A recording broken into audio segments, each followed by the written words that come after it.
আনতে পারে, কিন্তু যার কাছে গুরু রয়েছে সেই গুরু বৈকুণ্ঠ পাইয়ে দিতে পারে। স্বর্ণ সম্পদ কিছু সময়ের জন্য আপনার পাশে থাকবে, কিছু সময় আপনি উপভোগ করবেন, কিন্তু সব শেষ হয়ে যাবে। কিন্তু যার কাছে গুরু আছে, এই শ্লোকটাতে সেই কথা বলছে, চিন্তামণি লোক সুখং স্বর্গ শত্রু স্বর্গ সম্প্রদ প্রজচ্ছক্তি গুরু প্রীত বৈকুণ্ঠ যোগী দুর্লভম। শত শত কোটি টাকা সোনা রূপ সোনা বা মণিমাণিক্য থেকেও আপনি যা পাবেন তার থাকতে বেশি পাওয়া যাবে সেই মূল্যবান ভজন, যা একমাত্র গুরুর কাছে আছে। তাই প্রজৎশক্তি গুরু প্রীত বৈকুণ্ঠ যোগী দুর্লভ।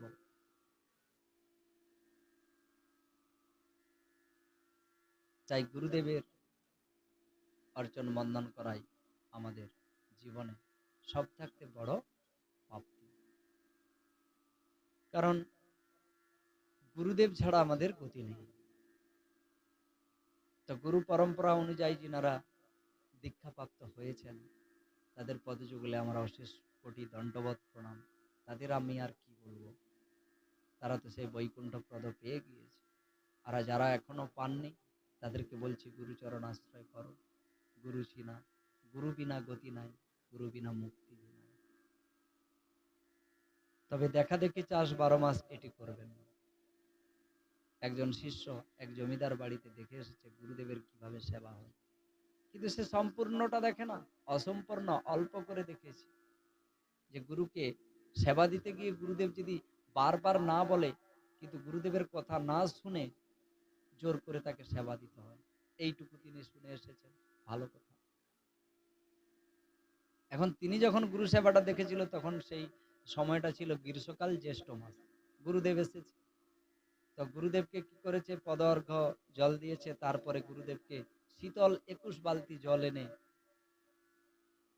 কুয়া থেকে স্নান করালো, মালা দিল, চন্দন দিল, ফ্যান চালিয়ে দিল সুন্দর। তিনি ওইটুকু পর্যন্ত দেখে নিয়েছে। এই যে পরম্পরা, মানে গত না হয়ে লোক দেখানো গুরু প্রেম, লোক দেখানো গুরু ভক্তি, লোক দেখানো গুরু না ধরে শিক্ষায় নেমে যাওয়া, তার ফলশ্রুতি কি হয় দেখো। তার বাড়িতে তার গুরুদেব এসেছে, তার দীক্ষা গুরু। সে কিন্তু এসেছে কখন, এই মাঘ মাসে, একবারে কনকনে ঠান্ডা। ও কি করেছে, 21 বালতি জল এনে, গুরুদেব বলছে জল আনছো কেন? কেন, তোমার সেবা করবো। গুরুদেব বলছে আরে এ কি সেবা, না তুমি না বলো না, আমি শিখে এসেছি, আমি শিখে এসেছি। গুরুদেব আপনি যত না বললেন না কেন, সেবা আমরা ঠিক আপনাকে দেব। স্ত্রীকে আর ছেলে মেয়েকে বলছে ধরো গুরুদেবকে।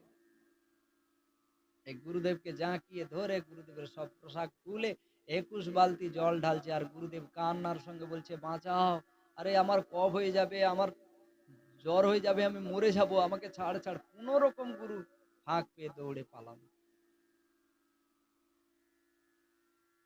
গুরুদেব না না যখন করছিল তখন জোর করে ঢালছিল, কারণ যে শিখে এসেছে জমিদার বাড়িতে, গুরুদেব না না বললেও তোমাকে জোর করে সেবা দিতে হবে।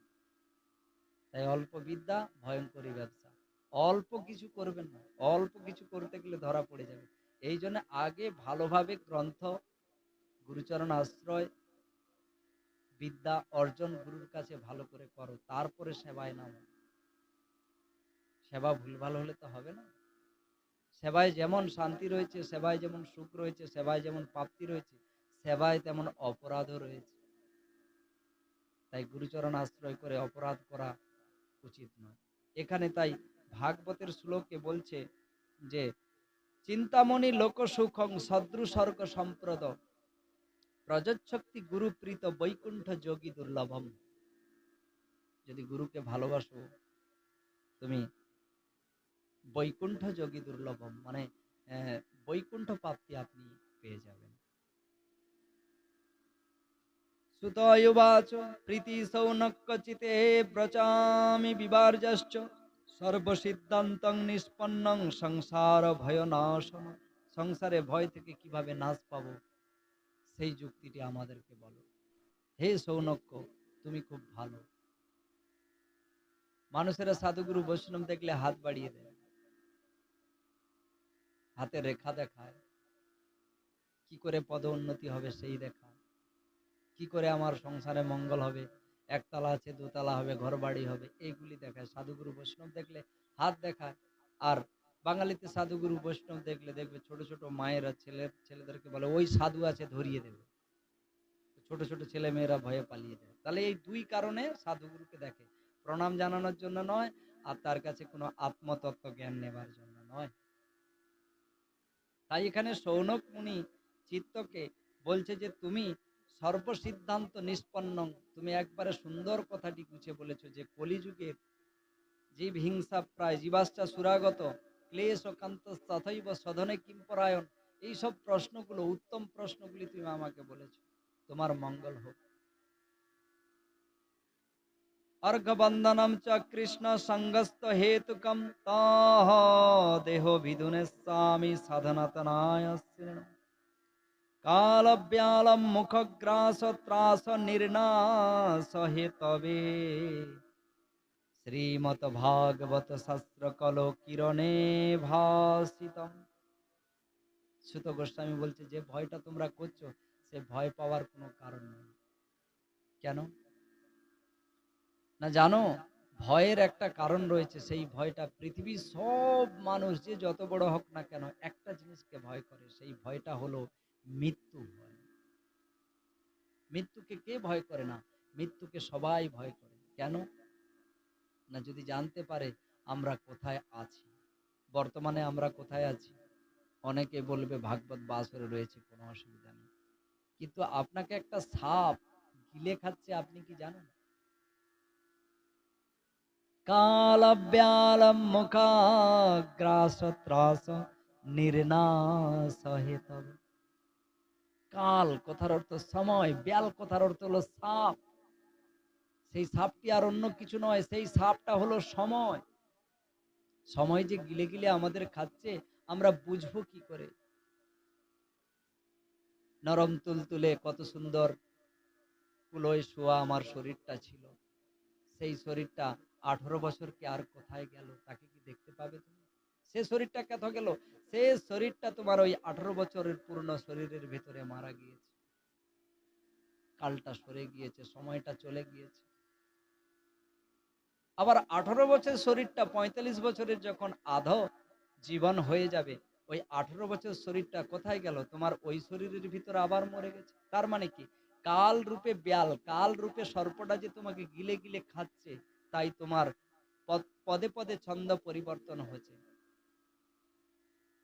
পৌগাণ্ড কুমার কিশোর যৌবনা বৃদ্ধা মৃত্যু পুনরশ্চ চক্র কে চালাচ্ছে? কাল। এই জন্য শাস্ত্রতে বলছে কাল ব্যালম মুখাগ্রাস ত্রাস নির্নাশ হেতাবে। রাজস্থানে একটা শুষ্ক মরুভূমি রয়েছে, তাতে এক রকমের বালি পাওয়া যায়। সে বালিগুলোকে তুমি যত কষে ধরবে, ধীরে ধীরে ধীরে ধীরে করে বালিগুলো সব বেড়ে চলে যাবে, তুমি হাতে রাখতে পারবে না। সেই রকম আমাদের পরমায়ুটি আমাদের জীবনের মধ্যে রয়েছে, কিন্তু তাকে আমরা যত চেষ্টা করলে কোনো বিজ্ঞানীও পারবে না। মানুষ বলেছে আমরা আধুনিক, আমরা অনেক কিছু জানি, অনেক কিছু শিখে নিয়েছি। দেখো না তোমার এই পরমায়ুটাকে ধরে রাখতে পারো কি করে? এখন তো আবার কিছু কিছু মানুষ বলছে আমি ধরে রেখেছি। কেন না, আমার একটা কোম্পানির সঙ্গে একবারে কথা বলা আছে, যখনই পেকে যায় আমি কালার দিয়ে চাপা দিয়ে দিই। আমার কখনো বয়স হয় না। ওরে, বাইরে চিকন চকন থাকবে, ভিতরে ঘুণ লেগে সব ধুয়ে যাবে, বুঝতে পারবি না কখন চলে যাচ্ছে। একটা গাছ কত বড় হয় ক্যামেরা লাগিলে, ক্যামেরা যদি লাগিয়ে দেওয়া যায় দেখা যায় গাছটা ধীরে ধীরে কত বড় হচ্ছে, আবার কিভাবে বড় হলো, সবকিছু ক্যামেরার মাধ্যমে করা যায়। কিন্তু মানুষ যে কি করে ছোট, ছোট থেকে কুমার, কুমার থেকে যৌবন, যৌবন থেকে বুড়ো হলো, তোমার চোখের সামনে হলো, তোমার চোখ দুটি ক্যামেরা, কিন্তু তুমি বুঝতে পারবে না। একই জায়গায় থাকতে থাকতে তুমি ধীরে ধীরে কাল রূপী ব্যাল রূপে সর্পের মধ্যে তুমি মিলে যাচ্ছ। তাই এই শ্লোকটাতে বলেছে কাল ব্যাল মুখগ্রাস তাস নির্নাশ হে তবে। এর থেকে যদি বাঁচতে হয় তাহলে কি করতে হবে? সাপ তো গিলে খাবে, প্রত্যেককেই গিলে খাচ্ছে। এই পৃথিবীতে কোনো জীব, সজীব বস্তু হোক নির্জীব বস্তু হোক, বলে দেখুক যে আমাকে কাল ধরেনি। আরে কাল তোমাকে ধরে নাই তো তুমি বিদ্ধ হয়ে যাচ্ছ কেন? একটা ঘর পুরনো হয়ে ভেঙে যাচ্ছে কেন? একটা ঘর নতুন হচ্ছে আর একটা ভেঙে যাচ্ছে কেন? একটা পাহাড় অনেক উঁচু ছিল, সে ভেঙে টুকরো টুকরো হয়ে যাচ্ছে কেন? একটা নদী সজল ধারাতে ছুটে গিয়েছিল, সে সরু হয়ে সংকীর্ণ হচ্ছে কেন? জীব জগৎ জড় বস্তু কোনো কিছু এই কাল রূপে বেয়ালের মুখ থেকে কখনো নিস্তার পাবে না, সবাইকে কুরে কুরে খাবে। আজ যে সুন্দর করে ঘর সাজাচ্ছ, ও একদিন বিদ্ধ হয়ে যাবে, ও ঘর জরাজীর্ণ হয়ে যাবে। আজ যে বৃক্ষটা ছোট ছিল সে অনেক বড় হবে, ফল দিতে দিতে একদিন সেও বৃক্ষ গলে যাবে, এক পাহাড়ও গলে যাবে, ভেঙে চূর্ণ হয়ে যাবে। তাই শাস্ত্র বলছে কাল বেয়াল মুখ গ্রাস ত্রাস, মুখের গহরের ভিতরে আমাদের গিলে গিলে খাচ্ছে, পুরো পৃথিবীটার কে গিলে গিলে খাচ্ছে। তাই পৃথিবীরও বয়স হচ্ছে, এই জন্য বলছে কাল রূপে বেয়াল গিলে গিলে খাচ্ছে। এর থেকে বাঁচতে হলে কি না, বাঁচতে হলে তখন সুত গোস্বামী পাদ বলে উঠল, শ্রীমত ভাগবত শাস্ত্রং কলকিরণে ভাসিতম, কলকিরণে ভাসিতম।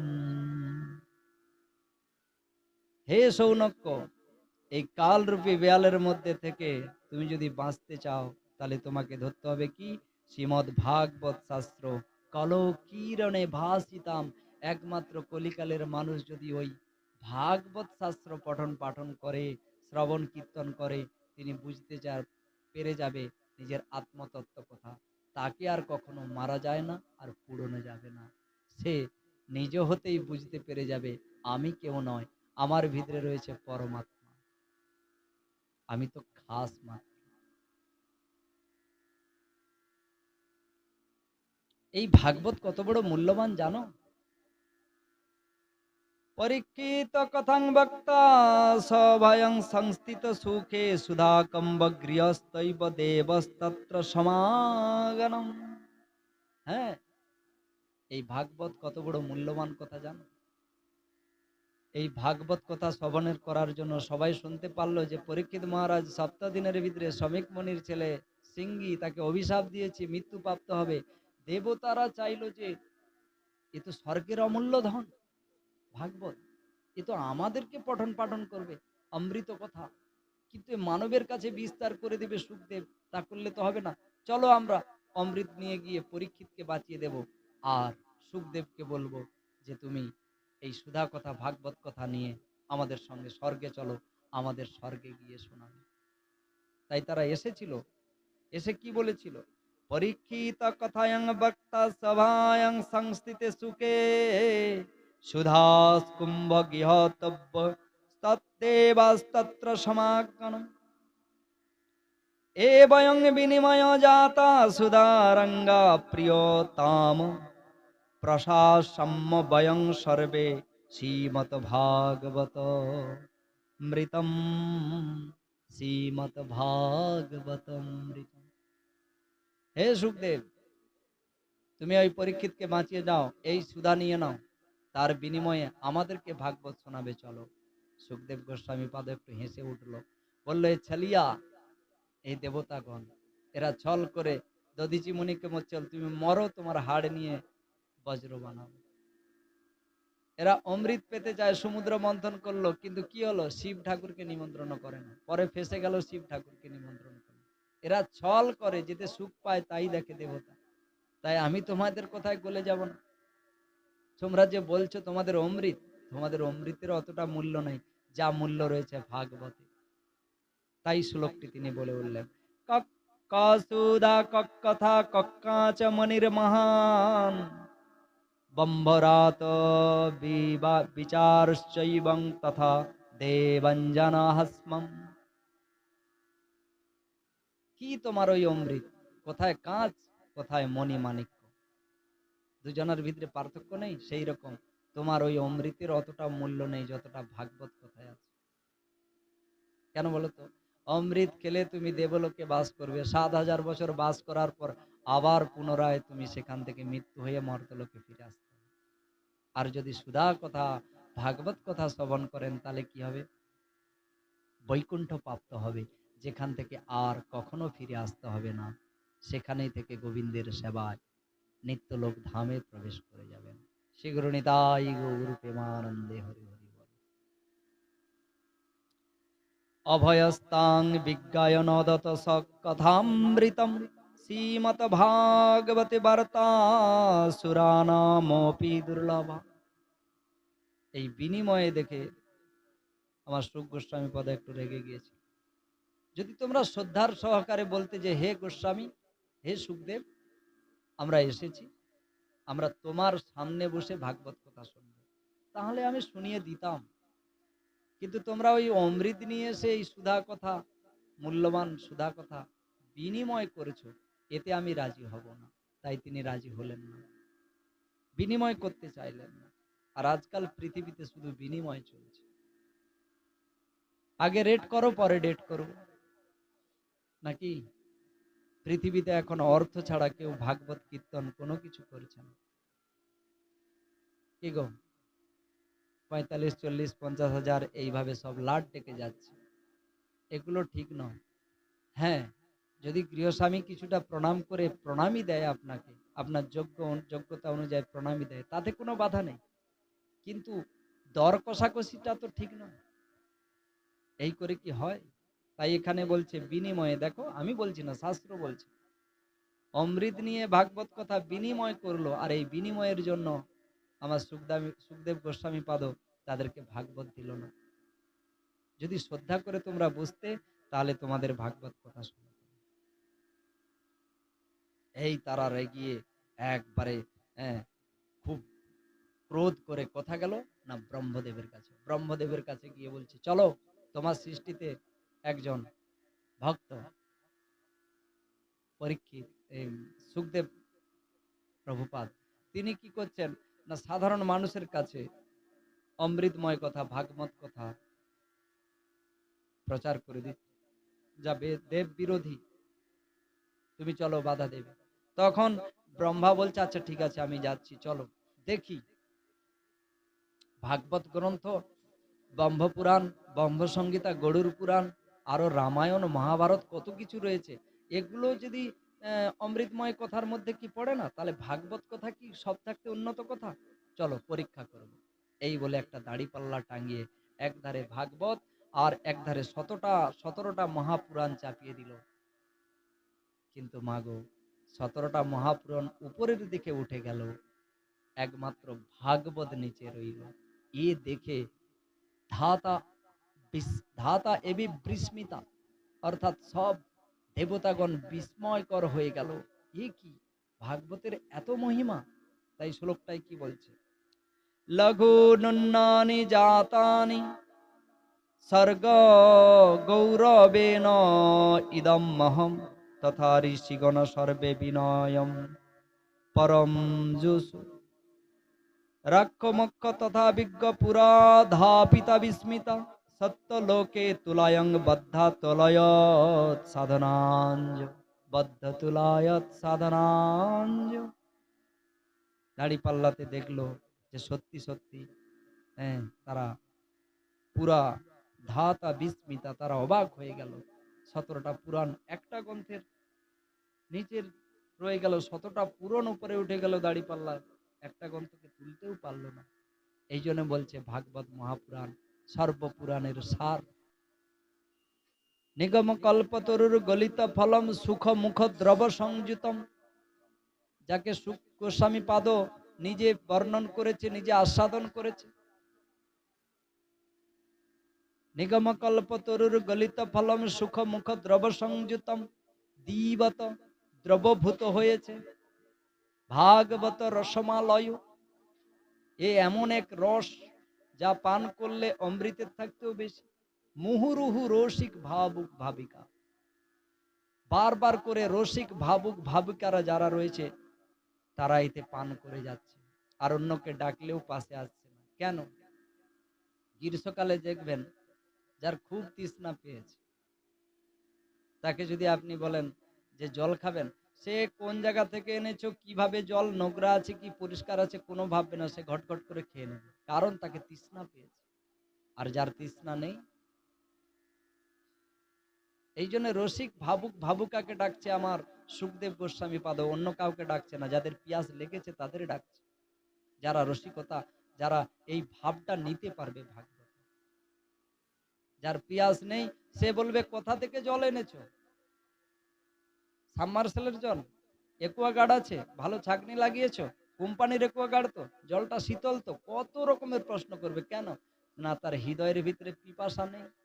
আর যার পিপাসা রয়েছে সে কোনো কিছু দেখবে না, সে তো জলাতে কাজ করতে করতে, এই যে ধান ক্ষেত রয়েছে তাতে কর্ম করতে করতে এসেছে, তাকে পিপাসায় তার বুক জোড় হয়ে যাচ্ছে, গলা বুঝে যাচ্ছে, তাই সে জল পাওয়ার সঙ্গে সঙ্গে ঢক ঢক করে খেয়ে নেবে, কোনো আর প্রশ্ন করবে না। এই জন্য বলছে এই ভাগবত শাস্ত্র এমন, একে মুহু রুহু রসিক ভাবুক ভাবিকা, যারা খুব রসসম্মত ভাবে ভাব দিয়ে শ্রবণ করতে পারে তারা একে আস্বাদন করতে পারবে। আর আমার মতো নরাধম কীট তা আমরা পারবো না। কেন না, আমাদের মধ্যে প্রিয়াস নেই, তৃষ্ণা নেই। তৃষ্ণা থাকলে তো জল মিষ্টি লাগে।